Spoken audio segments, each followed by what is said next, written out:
Hello मित्रों, नमस्कार। Bodhisattva classes में आपका हार्दिक स्वागत है। इसमें मित्रों देखिए, राष्ट्रीय प्रतीक ये संविधान के अंतर्गत आता है। इसमें मैं एक सेशन लेकर के आया हूँ जो आपके लिए परीक्षा में अति महत्वपूर्ण है। अगर आप चैनल में पहली बार आए हुए हैं तो चैनल को सब्सक्राइब शेयर ज़रूर कर दें और मेरे साथ इस वीडियो में अंत तक ज़रूर बने रहेंगे। देखिए, इसमें पहला प्रश्न है, किस वर्ष में जन गण मन को भारत के राष्ट्रगान के रूप में अपनाया गया। ये बहुत ही इम्पॉर्टेंट प्रश्न है क्योंकि कई बार एग्जाम में आया हुआ है। ये सारे प्रश्न आपके एग्जाम में आए हुए हैं जो परीक्षा में आपके अति महत्वपूर्ण हैं। इसमें से देखिए, जन गण मन को भारत के राष्ट्रगान के रूप में कब अपनाया गया। इसमें आप लोग 1948, 1949, 1950, 1951, तो 1950 इसका राइट आप लोग कर देंगे। नेक्स्ट है, इसमें है संपूर्ण राष्ट्रगान का वादन। संपूर्ण राष्ट्रगान का वादन यानी गायन काल कितना है, यानी राष्ट्रगान को गाने में कितना समय लगता है। तो आप लोग इसको कमेंट बॉक्स में आंसर इसका बताएंगे। इसमें है सी हो जाएगा, इसका 52 सेकेंड इसमें समय लगता है, ये राइट हो जाएगा। नेक्स्ट है, अगला प्रश्न में आप लोग आते हैं तो इसको देखते हैं, भारत शासन द्वारा राजकीय चिन्ह को कब अंगीकृत किया गया। अब राजकीय चिन्ह यानी राष्ट्रीय प्रतीक आपका यानी झंडा, राजकीय चिन्ह झंडा 15 अगस्त 1948 को, 2 अक्टूबर 1947, 26 जनवरी 1948, 26 जनवरी 1950। तो आप लोग इसको बताएंगे कि इसको कब अंगीकृत किया गया। अंगीकृत करना, स्वीकार करना एक ही चीज़ है। जैसे हम कहते हैं कब स्वीकार किया गया, कब अपनाया गया, तो ये सब एक ही चीज़ है। तो इसको आप 26 जनवरी 1950 कर देंगे। ये आपके लिए बहुत अच्छा प्रश्न बनेगा। इसमें भारत की संविधान सभा ने राष्ट्रीय ध्वज को सर्वप्रथम कब स्वीकार किया। ये देखिए, एक प्रश्न आ गया, राष्ट्रीय ध्वज को इसमें से कब स्वीकार किया गया। तो इसमें ए ऑप्शन है 22 जुलाई 1947, 23 जुलाई 1947, 22 जनवरी 1947, 15 अगस्त 1947। तो आप लोग आंसर देंगे। इसका है 22 जुलाई 1947 को। डेट याद रखिएगा, कभी कभी एग्जाम में डेट सहित पूछ लेता है। ये बहुत अच्छा प्रश्न है, राष्ट्रीय ध्वज को कब स्वीकार किया गया। नेक्स्ट है, इसमें विचार करना है। बहुत अच्छा प्रश्न है ये। इसमें कथन दिया हुआ है। इसमें 3 कथन दिए हुए हैं। भारत की संविधान सभा ने राष्ट्रीय ध्वज का प्रारूप 22 जुलाई 1947 को स्वीकार किया गया। ठीक है, आप लोगों ने इसके पहले अभी क्वेश्चन में देखा भी है। इसका दूसरा है, राष्ट्रीय ध्वज के बीच में जो चक्र होता है उसमें जो नेवी ब्लू का जो चक्र होता है उसमें 21 तीलियां हैं। क्या ये सही है, कमेंट बॉक्स में जरूर बताएंगे। राष्ट्रीय ध्वज की चौड़ाई लंबाई का अनुपात 3:4 है। क्या ये सही है। तो ये दोनों 2 और 3 दोनों गलत हो जाएंगे। ए इसका राइट हो जाएगा। तो यानी इसमें ऑप्शन में देखेंगे केवल 1 तथा 2, केवल 1, 2 या 3, केवल 2। तो इसमें केवल एक ही सही है, ये 22 जुलाई 1947 को जो भारतीय ध्वज को स्वीकार किया गया था। और राष्ट्रीय चक्र में 24 तीलियां हैं। कितनी हैं, 24 हैं। और इसमें राष्ट्रीय ध्वज की चौड़ाई लंबाई का अनुपात, चौड़ाई पहले दिया है तो 2 हो जाएगा और लंबाई बाद में दिया है तो 2:3 हो जाएगा। ठीक है, ये इसका क्लियर हो जाएगा। आगे हम लोग चलते हैं, राष्ट्रीय ध्वज की चौड़ाई लंबाई का अनुपात। देखिए आ ही गया आखिर, राष्ट्रीय ध्वज का चौड़ाई लंबाई का अनुपात 3:2। तो बहुत लोग डाउट में हो जाते हैं लंबाई चौड़ाई का, तो 3:2 कर देते हैं। ठीक है, तो इसमें आप लोग डी ऑप्शन सही हो जाएगा, 2:3। क्या हो जाएगा, 2:3। ये आपका राइट हो जाएगा। चलिए नेक्स्ट हम लोग चलते हैं। इसमें है राष्ट्रीय पशु है। राष्ट्रीय पशु है कौन सा है, तो आप लोग इसको कमेंट बॉक्स में जरूर बताएंगे। बहुत इजी, कभी कभी इजी ही कठिन हो जाता है। क्या हो जाता है, एग्जाम में हम लोग उसको समझ नहीं पाते। यही अभी सिंगल प्रश्न दिया है, इसमें कूट मिलान के लिए प्रश्न आता है।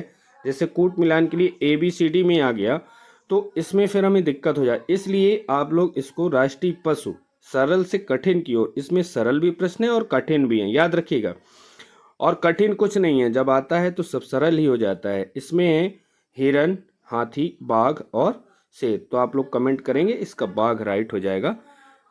और अगला प्रश्न आपकी स्क्रीन में आ गया, राष्ट्रीय पुष्प कौन सा है। वेरी गुड, राष्ट्रीय पुष्प।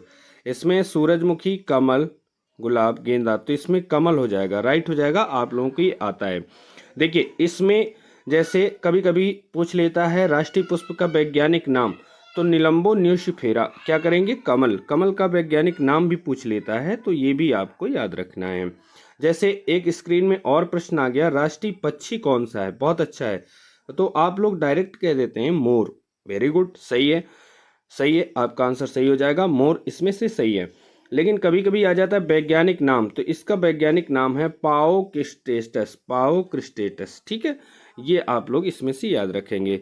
नेक्स्ट है फ्रेंड्स, मेरे इस चैनल में पहली बार हैं तो जरूर इसको सब्सक्राइब शेयर जरूर कर दें और इसके अंत तक बने रहेंगे, क्वेश्चन बहुत अच्छे हैं आपके एग्जाम के लिए।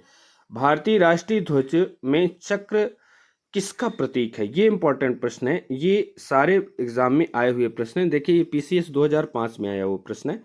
इसमें है स्वतंत्रता का, न्याय का, समानता का, भाईचारे का, तो इसमें से बी राइट हो जाएगा, न्याय का। जो ये राष्ट्रीय ध्वज में जो चक्र है वो न्याय का प्रतीक है, ये इंपॉर्टेंट आपके लिए है।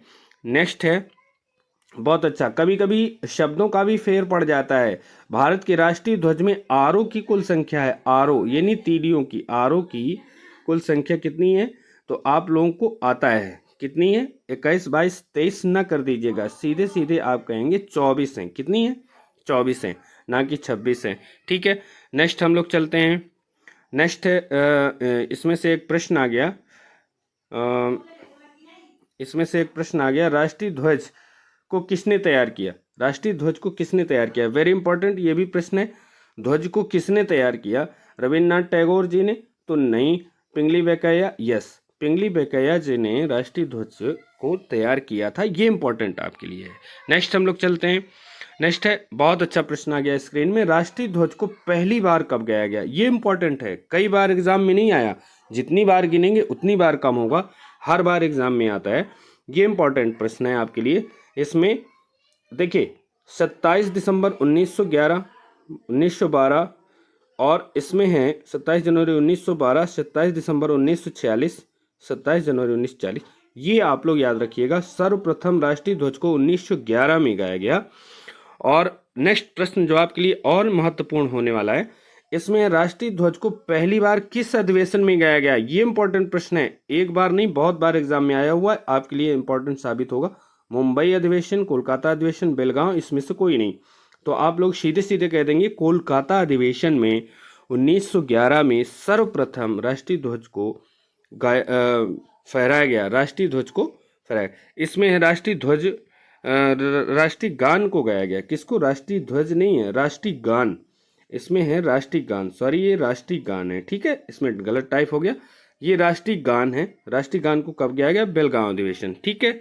नेक्स्ट हम लोग इसमें से चलते हैं, वंदे मातरम, वेरी गुड, राष्ट्रीय गीत हमारा क्या है, आप कहेंगे वंदे मातरम, किसके द्वारा लिखित उपन्यास आनंद मठ से लिया गया है।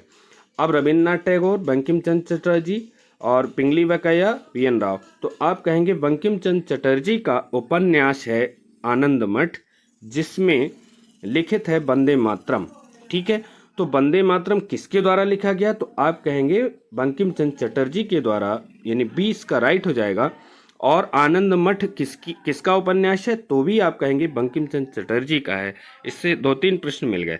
नेक्स्ट हम लोग चलते हैं, नेक्स्ट में आ गए, वंदे मातरम को किस वर्ष भारत के राष्ट्रीय गीत के रूप में अंगीकृत किया गया, यानी स्वीकार किया गया, इसको कब स्वीकार किया गया, तो आप लोग याद रखिएगा 1949 में, 1947, 1950, 1946, तो आप लोग इसका आंसर तुरंत आप लोग इसको देंगे कि देखिए राष्ट्रीय गीत हमारा, इसमें राष्ट्रीय गीत कौन सा है, तो आप कहेंगे वंदे मातरम।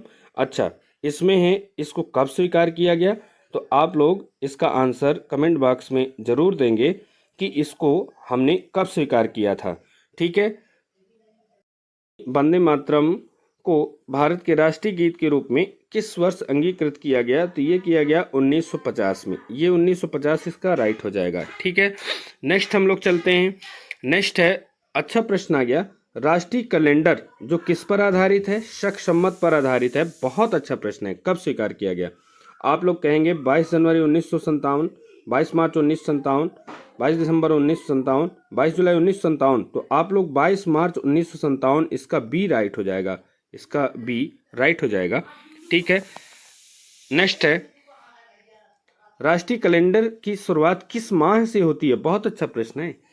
राष्ट्रीय कैलेंडर की शुरुआत किस माह से होती है? तो आप लोग कहेंगे चैत्र से होती है। इसका सी राइट हो जाएगा, चैत्र से होती है। लेकिन इसका एक और भी प्रश्न बनता है कि जो ये राष्ट्रीय कैलेंडर है, इसका जो अंतिम माह है वो क्या है? अंतिम माह क्या है? तो आप लोग जब शुरुआत में चैत्र है तो चैत्र के पहले कौन सा महीना आता है वही अंतिम हो जाएगा। ठीक है, तो इसमें आप लोग अंतिम माह इसका कर देंगे। नेक्स्ट है, चलिए इसमें है राष्ट्रीय फल कौन सा है? वेरी इंपॉर्टेंट प्रश्न है, राष्ट्रीय फल कौन सा है? तो आप इसमें डायरेक्ट कह देंगे आम। ठीक है, आम कह देंगे। अच्छा, आम का वैज्ञानिक नाम भी आप लोग याद रखना। ठीक है, इसमें है राष्ट्रीय फल आपका आम है, तो इसमें है मैनजीफेरा इंडिका। आम का वैज्ञानिक नाम भी है मैनजीफेरा इंडिका। ठीक है, मैनीफेरा इंडिका, ये आप लोग याद रखिएगा, इसका वैज्ञानिक नाम है। चलिए नेक्स्ट हम लोग चलते हैं। नेक्स्ट में है, बहुत अच्छा प्रश्न आ गया, भारत के जलीय जीव यानी राष्ट्रीय जलीय जीव के रूप में किसे स्वीकार किया गया है? तो आप लोग इसको कमेंट बॉक्स में जरूर बताएंगे। गंगा की डॉल्फिन, मगर, मछली, इसमें से कोई नहीं। तो आप लोग इसका ए राइट कर देंगे। गंगा की डॉल्फिन को राष्ट्रीय जलीय जीव के रूप में इसको स्वीकार किया गया था। ठीक है, राष्ट्रीय जलीय जीव के रूप में आप लोग सिर्फ डॉल्फिन नहीं कहेंगे, गंगा की डॉल्फिन। क्या कहेंगे? गंगा की डॉल्फिन। तो इसका हमारा ए राइट हो जाएगा। नेक्स्ट हम लोग चलते हैं। 2008 में भारत सरकार द्वारा किस नदी को राष्ट्रीय नदी घोषित किया गया? बहुत इंपॉर्टेंट प्रश्न है। गंगा नदी को, एक तो इसमें देखिए सन दिया हुआ है। अब गंगा नदी को राष्ट्रीय नदी कब घोषित किया गया? तो आप कहेंगे 2008 में। किस नदी को 2008 में घोषित किया गया? गंगा नदी। क्लियर हो गया। नेक्स्ट हम लोग चलते हैं। इसमें है राष्ट्रीय गीत जो हमारा वंदे मातरम है, किस अधिवेशन में इसको पहली बार गाया गया था? ये इंपॉर्टेंट प्रश्न बनता है, किस अधिवेशन में, यानी पहली बार कब गाया गया था? तो ये आप लोग सीधे सीधे कह देंगे 1896 में इसको गाया गया था। इसका सी कंप्लीट आंसर हो जाएगा। नेक्स्ट हम लोग चलते हैं। राष्ट्रीय ध्वज में केसरिया रंग किसका प्रतीक है? कभी कभी प्रतीक आ जाता है, क्योंकि राष्ट्रीय ध्वज में 3 रंग हैं। कितने? 3। कौन कौन से? केसरिया, सफेद और हरा। ठीक है, और इसके बीच में जो चक्र होता है नेवी ब्लू का होता है। ठीक है, तो इसमें केसरिया रंग जो सबसे ऊपर रहता है, तिरंगे झंडे में केसरिया रंग सबसे ऊपर रहता है, वो किसका प्रतीक है? तो आप कहेंगे साहस का। बी इसका राइट हो जाएगा। बहुत ही महत्वपूर्ण प्रश्न है। नेक्स्ट है राष्ट्रीय ध्वज में श्वेत रंग किसका प्रतीक है? ये भी अच्छा प्रश्न आ गया। शांति और सच्चाई का, साहस का, समृद्धि का, उर्वरता का। तो आप लोग ए इसका राइट कर देंगे, शांति और साहस का। कई बार एग्जाम में पूछा गया है।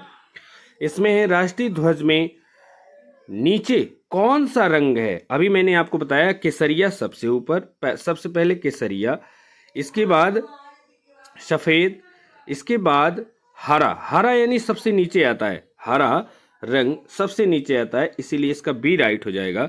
इसीलिए इसका बी राइट आंसर हो जाएगा। ठीक है, और फ्रेंड्स याद रखिए, इससे बाहर इसमें कुछ नहीं है। बाकी अगर राष्ट्रीय प्रतीक से प्रश्न आएंगे तो इसी से आएंगे। सभी को थैंक यू, नमस्कार।